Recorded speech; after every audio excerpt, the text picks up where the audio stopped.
ว่าเนี่ยได้นี่สบายดีตอนเช้า FC ทุกคนมื้อนี้ก็มาย่างโอ้มาเจอดอกไม้ป่งเลยวันนี้นะเริ่มเลยนะ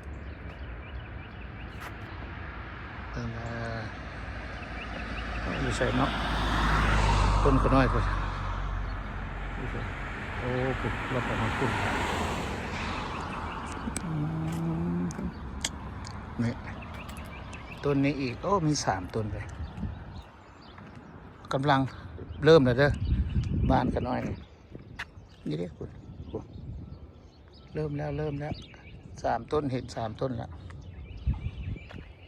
นี่อันนี้ก็เอามาปลูกบ่นี่เอามาปลูกโมเมนต์นั่นนี่ตัวพื้นอันนี้มีมัดแถวนี่นะบนโอ้ตัวนี้หาปลูกโอ้3 ต้นพางนั่นอีกโอ้งามพูดนะ3 ต้นนั้นกับป่งอีกโอ้คักย่างอีกสบายดี FC ทุกคนมันคือว่าอากาศดีหน่อยหนึ่งก็เลยออกมาเงินชานบ้าน2 แถวนี้ก็แบบซี่แหละโอ้รถมาหักย่างก็โอเคอยู่เพราะว่ามันบ่มีรถหลายเด้รถคันแม่นเลิกออกจากกันยามสั่งก็เงียนแถวนี้ก็แบบซี่เด่นอันเดียวทางพุ่นกับเพื่อนอีกได้แถวนะแต่ว่าเป็นแบบเพื่อนอย่างก็บ่แม่นซิงเกิลเฮาส์เด้แบบทาวน์เฮาส์นะพุ่นแม่นหมดอยู่เทิงพุ่นโป้งไวได้คันสิเว้าแหละ2 มื้อหลังหั่นก็มาย่างได้แต่ว่าเพิ่นมันบ่ทันได้อันนั้นนี่บัดนี้มามื้อนี้โอ้แต่แม่นไวสินี่เอาเข้างามเลยโอ้เนาะอยากไปดีซีเด้ได้ยินว่าเขาสิประท้วงประทางอีกแถวในเมืองไปยากคันเพิ่นมาเฮ็ดกิจกรรมอะไรอย่างต่างๆมันยากเอามาพูดโอ้คักแท้คักว่าพูดมัดแต่2-3 ต้นเห็นคันหนึ่งเลยนางดำนะอยู่พูดแล้วก็กำลังขึ้นไล่อยู่ที่กำลังขึ้นไล่โอ้ฝ่ายเฮาคือฮอดพุ่นละโอ้ไปก่อนเอาดอกไม้ให้เบิ่งนี่แหละทิวทัศน์นี่แหละอันนี้ขันนั้นเบิ่งทิวทัศน์เบิ่งอ้อมแอมแถวบ้านทีนี้ไปหาบ้านก็10 นาทีเพิ่นได้บ่ได้อยู่ไกลปานใดได้นี่นะได้เบิ่งกันแถวนี้ก็ไม่เฮือนนิสานแต่ก่อนบ่มีหาเฮ็ดใหม่ขึ้นมาได้นี่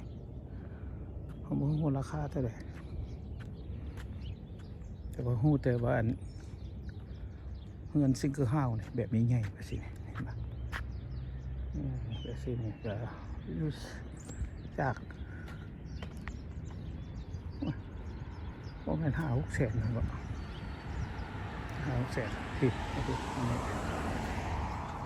รถมาทั้งหน้าในขน้อยโบหารท้ายยานเพิ่นเบาเอา2 สาวเอเชียนะคุณยังกับเว้าให้เอาการถ่ายนี่แหละผู้บ่มักออกกล้องก็มีได้โมเมนต์สิสนุกเมาพอปานใดก็เขียวแล้วเริ่มเขียวแล้วเนี่ยตะกี้มีกวางได้แถวนี้แต่ข้ากับเจ้าพวกเงินใส่นี่บ่มีเอาอันนี้ขึ้นมาขี่เนี่ยอะไรโอ้หดโบกมือสิเฮาอีกทีพวก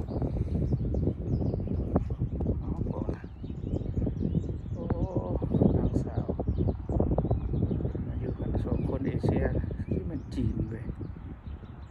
เจ้าย่างพวกนี้มักย่างโอ้คือเสียงนกบักคักเท่นี่เบิ่งเอานกให้เบิ่งก่อนเด้อบ่มีเรื่องอย่างสิเล่าสู่ฟังมื้อนี้ของทางเงิน5,000ทางกันยันจ้อยมีมล่ะได้ก็เอาบ่ได้ก็บ่เป็นหยังโอ้หัวปู สูงได้แถวนะภู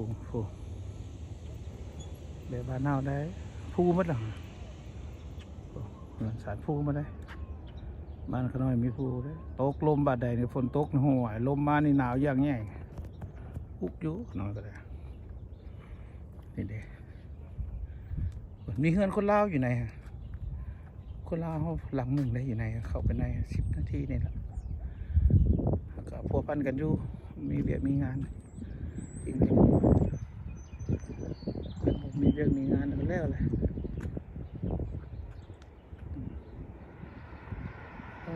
ผุนนี่ก็ด้านผุนโอ้งามนี่โอ้ผุนไปเส้นนั้นดูกันเนี่ยอันนี้ผู้เสาสัญญาณได้อยู่ถึงเสาสัญญาณได้อยู่ถึงผู้ผมจังหวัดสัญญาณนี่ดีอยู่แถวนี้สัญญาณดีพี่เฮือนนะมัดเดือแถวนี้เฮือนนะคนหลายเอเชียเขาก็หลายได้เนี่ยอยู่นี่หากจะเป็นคนเกาหลีกับฟิลิปปินส์มีคนไทย2 คนพ่ออยู่แถวนี้คนไทยต้องกันเขมรก็มี2-3 ครอบครัวอยู่นี่มันเป็นพันกว่าหลังบนไดบนเป็นหน่อยได้ที่ให้เห็นนี่มันอยู่เขตทางสื่อใดอยู่ในบักลายอีกอยู่ในเห็นเป็นไงสิเป็นเท่าห้าวเลยคือว่าบุฟเฟ่ต์ว่าไรเนี่ยหลังละ400,000นี่แหละหลังนึงเท่าห้าวเนี่ยหัก3 ชั้นบุกขึ้นว่าสิมีเบสเมนต์บ่ได้หูจักเพราะส่วนหลายหูแต่พวกที่มีอันนะพวกนี้หูตั้งแต่พวกมันจะว่ามีอันนั้นนะมีพวกซิงเกิลเฮาส์นะเฮือนนั่นเฮือนส่วนตัวน่ะหลายก่อนเฮือนแฝดเนี่ยผมนี่เด้เอาไว้เบิ่งไปเซลอันนี้นี่เด้อันนี้คือกันนี่เท่าห้าคือกันนี่เอาบ่อยากไปถ่ายใกล้เพิ่นเฮือนเพิ่นโอ้บ่มีแล้วปิดน้ำเลยเห็น4 ตัวนี่ไปหมดล่ะปิดน้ำนี่ดิ